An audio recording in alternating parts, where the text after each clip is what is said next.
പ്രിയ സുഹൃത്തുക്കളെ, വീണ്ടും ഒരു രാഷ്ട്രീയമായ ഒരു ചർച്ച നമുക്ക് അത്യാവശ്യ കാര്യങ്ങളൊന്ന് പറഞ്ഞു പോകാൻ വേണ്ടി ഒരു ചർച്ചയിലേക്ക് വരാം.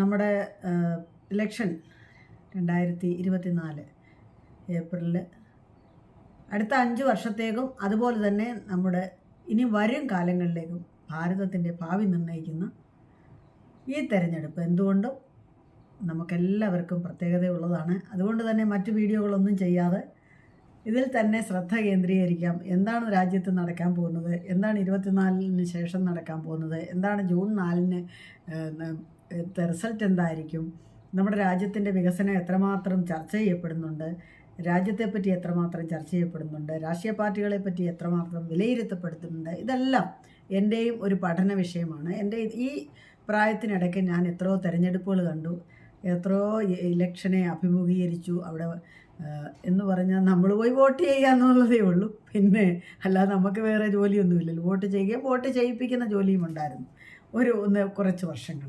അതല്ലാതെ നമുക്കവിടെ വേറെ ഒന്നുമില്ല. നമ്മുടെ കയ്യിൽ മഷി പുരട്ടുക, നമ്മൾ വോട്ട് ചെയ്യുക, പോരുക.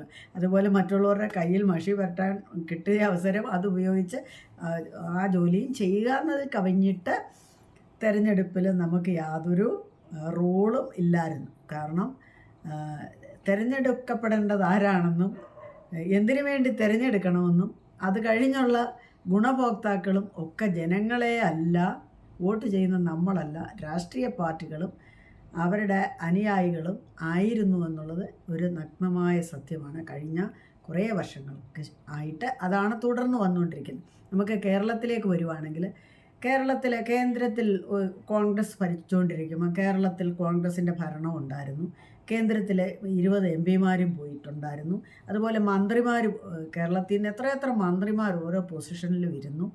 അപ്പോഴൊക്കെ നമ്മുടെ കേരളത്തിനെ പറ്റി അവർക്ക് ഓർമ്മയുണ്ടായിരുന്നെങ്കിൽ ഈ കേരള സംസ്ഥാനത്തിനെ മറ്റെല്ലാ സംസ്ഥാനത്തിനേക്കാളിലും മുന്നേ കൊണ്ടുവരാനുള്ള എല്ലാവിധ സാധ്യതകളും ഭൗതിക സാഹചര്യങ്ങളും മാൻപവറും എല്ലാം ഉണ്ടായിരുന്ന ഒരു കേരളം ഇപ്പോഴും നമ്മൾ എവിടെ നിൽക്കുന്നു, ഇപ്പം നമ്മൾ എവിടെ നിൽക്കുന്നു എന്നുള്ളതാണ്. സാമ്പത്തികമായിട്ട് വളരെ താഴ്ന്ന ഒരു അവസ്ഥയിലായിപ്പോയി. അതുപോലെ നമ്മുടെ കുഞ്ഞുങ്ങളെല്ലാം മക്കളെല്ലാം വിദേശ രാജ്യങ്ങളിൽ ചേക്കേറി, സ്ഥിരമായിട്ടും അല്ലാതെയും എല്ലാം അവർക്കിവിടെ തൊഴിൽ ലഭിക്കാത്ത അവസ്ഥയായതുകൊണ്ടാണ് അവരെല്ലാം അങ്ങനെ കേരളം വിട്ടു പോകുന്നത്. എനിക്ക് തോന്നുന്നു മറ്റ് സംസ്ഥാനങ്ങളെക്കാട്ടി കൂടുതൽ ആളുകൾ കേരളത്തിൽ നിന്നാണ് പോയിരിക്കുന്നതെന്ന് തോന്നുന്നു. അപ്പോൾ ഇത് ഇങ്ങനെ ഒരു ഒഴുക്കുണ്ടായത് നമ്മുടെ രാജ്യത്തെ, നമ്മുടെ കേരളത്തിൽ എന്തെങ്കിലും ഒരു തൊഴിൽ സംരംഭം കാര്യമായിട്ടുണ്ടായിരുന്നെങ്കിൽ ഇത്രയും പേര് പോകും, എല്ലാ ആൾക്കാരും പോകും. എന്നിട്ട് പിന്നെ 35 വർഷത്തോളം ബംഗാൾ ഭരിച്ച്, കമ്മ്യൂണിസ്റ്റ് പാർട്ടി ഭരിച്ച് അവിടെ സ്വർഗരാജ്യമാക്കി ആ ബംഗാളിൽ നിന്നും ആളുകൾ വന്നിവിടെ തൊഴിൽ ചെയ്ത്, അവരേത് തൊഴിലാണ് ചെയ്യുന്നത്? അവരെല്ലാ സംസ്ഥാനങ്ങളിലും ബംഗാളിൽ നിന്ന് വരുന്ന ആളുകൾ, അത് വിദേശത്താണെങ്കിലും അവരാരും അവർക്ക് വിദ്യാഭ്യാസ യോഗ്യത എന്ന് പറയുന്ന സംഭവമേ ഇല്ല. അവർ ചെയ്യുന്ന ജോലി എപ്പോഴും അടിമപ്പണി തന്നെ അവർ ചെയ്യുന്നത്, അല്ലെങ്കിൽ ഏറ്റവും താഴെത്തട്ടിലുള്ള ജോലി മാത്രമാണ് അവർ ചെയ്യുന്നത്. അതേസമയം നമ്മുടെ കേരളത്തിൽ നിന്ന് പോകുന്നവരെ കേരളത്തിന് തനതായ ഒരു സംസ്കാരം വളർത്തിയെടുക്കാനും വിദ്യാഭ്യാസ രംഗത്ത് മുന്നേറാനും ഒക്കെ കഴിഞ്ഞതുകൊണ്ട് കേരളത്തിൽ നിന്ന് പോയിട്ടുള്ളവർ ഇന്ത്യയുടെ നാനാഭാഗത്തും അതുപോലെ വിദേശ രാജ്യങ്ങളിലും എല്ലാം ചെന്ന് നല്ല സ്റ്റാറ്റസ് ഉണ്ടാക്കാൻ അവർക്ക് കഴിഞ്ഞിട്ടുണ്ട്. ബംഗാളിൻ്റെ ചരിത്രം എടുത്താൽ അവിടെ കലാകാരന്മാരും സാഹിത്യകാരന്മാരും പിന്നെ അതുപോലെ എല്ലാ രംഗത്തും കവികളും ശാസ്ത്രജ്ഞരും എല്ലാം ഉണ്ടായിരുന്നു. നോബൽ സമ്മാന ജേതാവായിട്ടുള്ള ടാഗോർ വരെ ജീവിച്ചിരുന്ന എത്രയോ മഹനീയമായ പാരമ്പര്യമുള്ള മഹത്തായ പാരമ്പര്യമുള്ള ബംഗാളിൻ്റെ ഇന്നത്തെ അവസ്ഥ. കമ്മ്യൂണിസ്റ്റ് പാർട്ടി 35 വർഷം സ്വന്തം എന്താ പറയണ്ടേ, സ്വന്തമായിട്ട് വെച്ച് ഭരിച്ച് ഭരണപരിഷ്കാരങ്ങളും കൊണ്ടുവന്നവരിങ്ങനെ ഉയർത്തിക്കൊണ്ടുവന്ന ബംഗാളിൻ്റെ സ്ഥിതി ഇപ്പോൾ ബംഗാളികളെ നമ്മളിവിടെ കാണുമ്പോഴും അറിയാം, പിന്നെ ബംഗാളിൽ പോയി നോക്കിയാലും അറിയാം, പിന്നെ വായിച്ചു അറിയാം. പിന്നെ കോൺഗ്രസ് അത് കഴിഞ്ഞാൽ ഇടയ്ക്കിടയ്ക്ക് ഇവർ രണ്ടുപേരും മാറിയാണല്ലോ ഇവിടെ ഭരിക്കുന്നത്. ഒരു കൂട്ടരെ കുറ്റം പറഞ്ഞ് അടുത്ത പ്രാവശ്യം അവർ കയറും, അടുത്ത കൂട്ടരെ കുറ്റം പറഞ്ഞ് മറ്റേ കൂട്ടരെ അധികാരത്തിൽ കയറും. നമ്മളിവർക്ക് മാറി ഇനിയിപ്പോൾ കോൺഗ്രസ് വരുമ്പോൾ നല്ലതായിരിക്കും എന്ന് പറഞ്ഞ് കോൺഗ്രസ് ഭരിച്ച് 5 വർഷം കഴിയുമ്പോൾ ഇനിയിപ്പോൾ ഇവർ മാറി അവർ വരുമ്പം പിന്നെ വീണ്ടും നല്ലതായിരിക്കും എന്ന് വിചാരിച്ചിട്ട് അവർക്കും നമ്മളിങ്ങനെ മാറി വോട്ട് ചെയ്ത് ഈ 2 കൂട്ടരെയും പരീക്ഷിച്ച് മടുത്തിരിക്കുന്ന ഒരു സന്ദർഭമാണിത്. അത് നമ്മൾ മനസ്സിലാക്കേണ്ടിയിരിക്കുന്നു. എന്നിട്ട് കേരളത്തിൽ ഇവർ ഇങ്ങനെ ഭയങ്കര വലിയ മത്സരമാണ്. കേരളം വിട്ടാലോ, അന്നും ഇന്നും അവരൊന്നുമാണ്.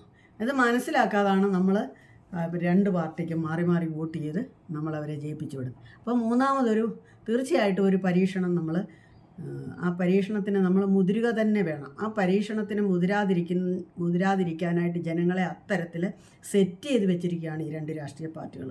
അതായത് വർഗീയ പാർട്ടി എന്ന് BJP മുദ്ര കുത്തുക, അതുപോലെ തന്നെ പിന്നെ ന്യൂനപക്ഷങ്ങളുടെ അവകാശങ്ങളെല്ലാം കവർന്നെടുത്തെന്ന് മുദ്ര കുത്തപ്പെടുക, പിന്നെ രാജ്യം വിട്ട് പോകേണ്ടി വരുമെന്ന് പറയുക. ഇങ്ങനത്തുള്ള അനാവശ്യമായിട്ടുള്ള തെറ്റായ ആരോപണങ്ങൾ പറഞ്ഞു നിരത്തി പിന്നെ ആളുകളെ പറഞ്ഞ് വിശ്വസിപ്പിച്ച് ശരിയായ അവബോധമില്ലാത്ത ഈ കേരളത്തിലെ ഒരുപാട് ആളുകൾ എന്ന് വേണം പറയാൻ.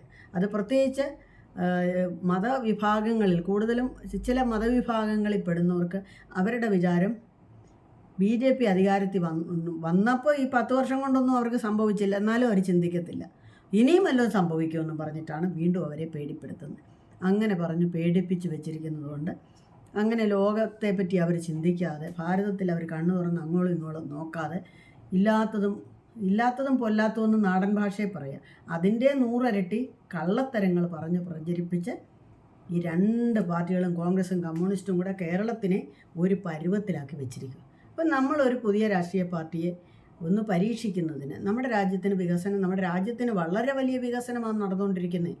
വലിയ വികസനമാണ് നടന്നുകൊണ്ടിരിക്കുന്നത്. ആ വികസനം റോഡുകളിലൂടെ മാത്രമേ നമുക്ക് കേരളത്തിൽ എത്തിയിട്ടുള്ളൂ കാര്യമായിട്ട്. അതല്ലാതെ നമ്മുടെ ജനങ്ങളിലേക്ക് എത്തണം. ജനങ്ങളിലേക്ക് എത്തിയിട്ടുണ്ട്, ഇല്ലെന്ന് പറയാനൊക്കത്തില്ല.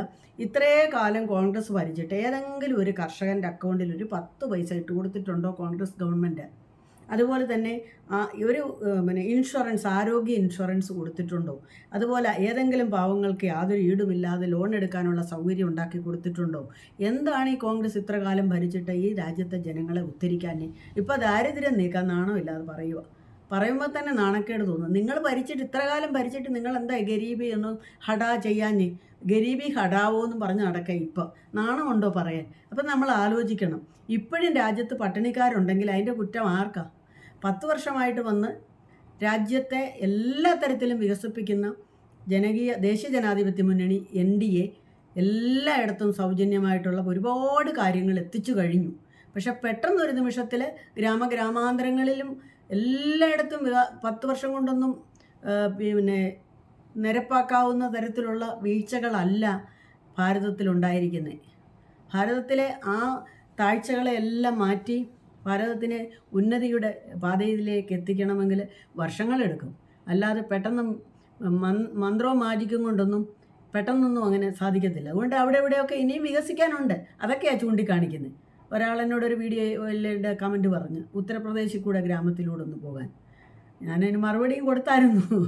അപ്പം നമ്മുടെ കേരളത്തിലെ ബേസിക് വികസനം എത്തി നോക്കാത്ത എത്രയോ സ്ഥലങ്ങളുണ്ട്, അല്ലെ എത്രയോ പട്ടിണി പാവങ്ങളുണ്ട്, വീടില്ലാത്ത എത്രയോ പേരുണ്ട്. ഇപ്പോഴും ഗ്യാസോ കറണ്ടോ ഇല്ലാതിരുന്നിട്ട് മോദിജി കൊടുത്ത ജലജീവൻ പദ്ധതിയിലൂടെ വെള്ളവും അതുപോലെ ഗ്യാസും എല്ലാം കൊടുത്ത് അവർ ഉയർച്ചയുടെ പാതയിലേക്ക് വരുന്നുണ്ടേ പറയുക ഇതെല്ലാം വർഗീയമാണ്, ആനയാണ്, കൂനയാണ് എന്നൊക്കെ പറഞ്ഞിട്ട് എല്ലാ നന്മകളെ ഇടിച്ച് താഴ്ത്തുക. എന്നിട്ട് കേന്ദ്രം ഭരിക്കാമെന്നുള്ള അവരുടെ സ്വപ്നം കൊണ്ട് അവരില്ലാത്തതൊക്കെ പറഞ്ഞു വരുത്തി അത് കേട്ട് വീട്ടിനകത്തിരിക്കുന്ന ഒരുപാട് ആളുകൾ, ഇപ്പോഴും പുറത്തിറങ്ങാത്ത അല്ലെ വീടുമായിട്ട് മാത്രം കൊണ്ട് കഴിയുന്ന ആളുകളൊക്കെ ഉണ്ട്. അവരൊക്കെ അവരുടെ നേതാക്കന്മാർ പറയുന്നത്, അത് മത നേതാക്കന്മാരാകാം, രാഷ്ട്രീയക്കാരാവാം, അവർ പറയുന്നത് കേട്ട് ഇതെല്ലാം വിഴുങ്ങി വോട്ട് ചെയ്യാൻ ചെല്ലുമ്പോൾ വീണ്ടും പഴയതുപോലെ തന്നെ പിന്നെയും ചങ്കരൻ തെങ്ങേ തന്നെ ആയിട്ട് അവർ വോട്ട് ചെയ്തിട്ടിങ്ങ് പോരും. നാളെ ഒരിക്കൽ പലവിധ പ്രശ്നങ്ങൾ കൊണ്ട് രാജ്യം പ്രശ്നത്തിലാകുമ്പോൾ മാത്രം ചിന്തിച്ചിട്ട് കാര്യമില്ല. രാജ്യത്ത് സുരക്ഷിതത്വം ഉറപ്പാക്കാൻ, രാജ്യാതിർത്തികളിൽ നിന്നുള്ള ഭീഷണികൾ തടയിടാൻ, വിദേശ രാജ്യങ്ങളിൽ പോയി കിടക്കുന്ന നമ്മുടെ കുട്ടികൾക്കും നമ്മുടെ ആൾക്കാർക്കെല്ലാം സുരക്ഷിതത്വം ഉണ്ടാകാൻ, എന്ത് പ്രശ്നം വന്നാലും എവിടെ നിന്നായാലും മോദിജിയുടെ ആൾക്കാർ എവിടെ നിന്ന് കൊണ്ടുവന്നോളും. നമ്മുടെ ആൾക്കാർ നമുക്ക് ചെന്ന് പറയാനൊരിടമുണ്ട്. മുൻപൊക്കെ എന്തെങ്കിലും പറഞ്ഞ് ഏത് നേരത്ത് ഡൽഹിയിലെത്തും നമ്മളെന്തെങ്കിലും പറഞ്ഞാൽ അവരാരണ്ട് കേൾക്കുമോ? ആരെ പോയി സമീപിക്കും? എത്ര പ്രാവശ്യം കയറി ഇറങ്ങേണ്ടി വരും ഒരു MLAയുടെയോ MP യുടെയോ വീട്ടിൽ? ഇപ്പോൾ ആ അവസ്ഥയൊന്നുമില്ല. ഒരു ഫോൺ കോൾ കൊണ്ട് സാധിക്കുന്ന കാര്യങ്ങളാണ് എല്ലാം. അപ്പോൾ ഈ ഏറ്റവും ഒടുവിലായിട്ട് രക്ഷിച്ചു കൊണ്ടുവന്നില്ലേ ഇറാൻ പിടിച്ചടക്കിയ കപ്പലിൽ നിന്ന് 14 പേരെ രക്ഷപ്പെടുത്തുക എന്ന് പറയുന്ന ചെറിയ കാര്യമാണ്. ഖത്തറിൽ നിന്നുള്ള ആ മുൻ സൈനികരെ രക്ഷപ്പെടുത്തുന്ന കാര്യം ചെറിയ കാര്യമാണ്. ഇതെല്ലാം വലിയ വലിയ കാര്യങ്ങളാണ് മോദിജി വിചാരിച്ചാൽ നടക്കുന്നത്. അത്തരം ഒരു നേതാവിൻ്റെ കീഴിലുള്ള ഇന്ത്യ വികസിക്കും, യാതൊരു സംശയവുമില്ല. അപ്പം ഇന്ന് ഞാൻ കേട്ട ഒരു അനൗൺസ്മെൻറ്റിൻ്റെ കാര്യം കൂടെ പറഞ്ഞ് തൽക്കാലം നിർത്താം. അതായത് ഞാൻ ഇന്ന് ഞങ്ങളുടെ പഠിക്കക്കൂടെ വോട്ട് വണ്ടി പോയപ്പോൾ പറയുന്നു, ഞാനിങ്ങനെ ഉച്ചത്തിൽ ശബ്ദം കേട്ടുകൊണ്ട് ശ്രദ്ധിച്ചപ്പോൾ പറയാണ്,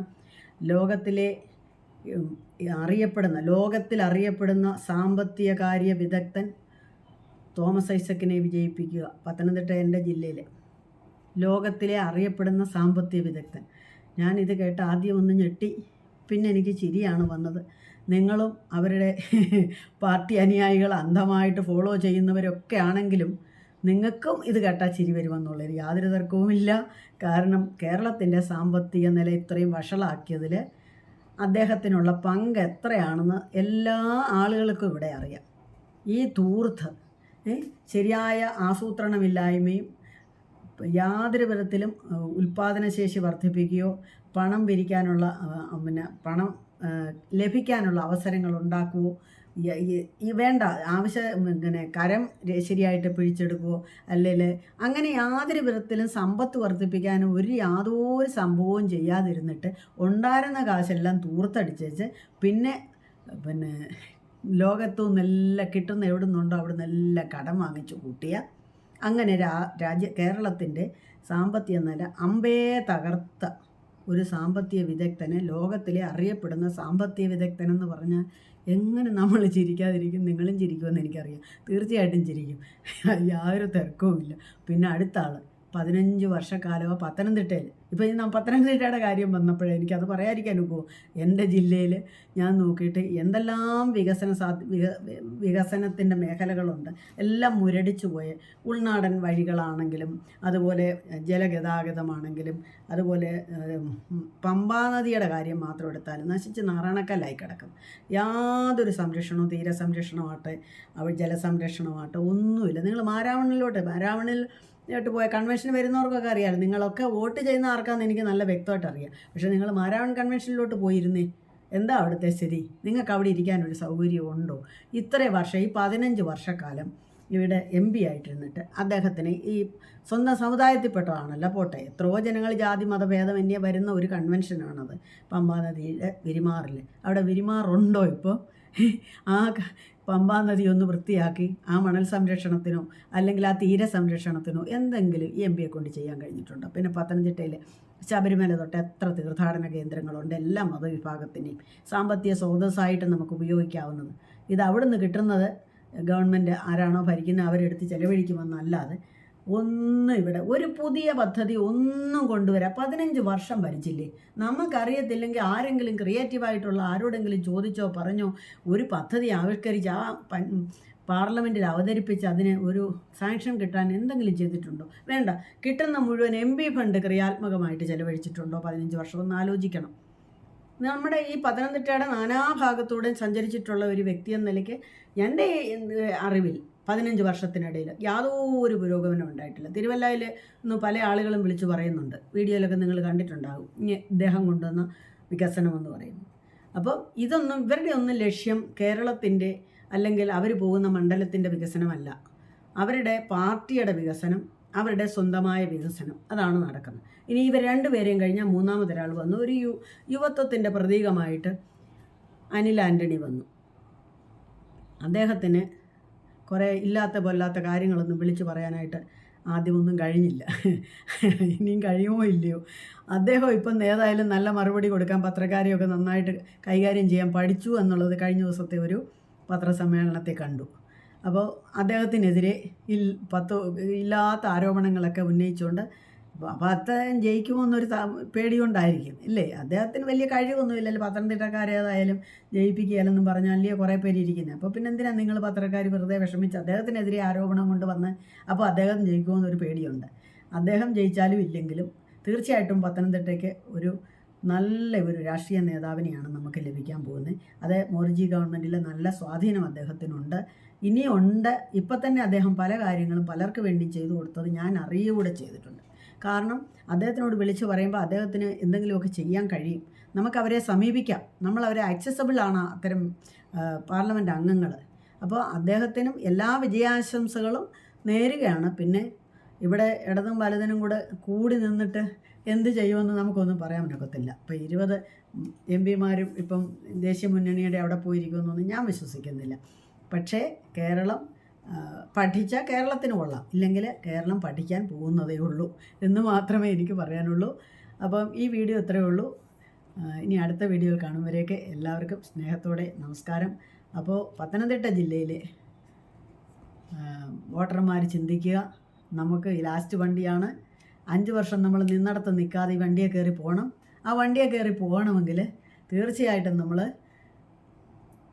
BJP മുന്നണിക്ക് വോട്ട് ചെയ്യണം. താമര ചിഹ്നത്തിൽ തന്നെ അനിൽ ആൻ്റണിക്ക് വോട്ട് ചെയ്താൽ നമ്മുടെ വികസന വണ്ടി പത്തനംതിട്ടയിൽ നിന്ന് നീങ്ങത്തുള്ളൂ. അല്ലെ പത്തനംതിട്ട കിടക്കത്തേ ഉള്ളൂ. വണ്ടി ഒരു കാലത്തും മുന്നോട്ട് പോകാൻ പോകുന്നില്ല.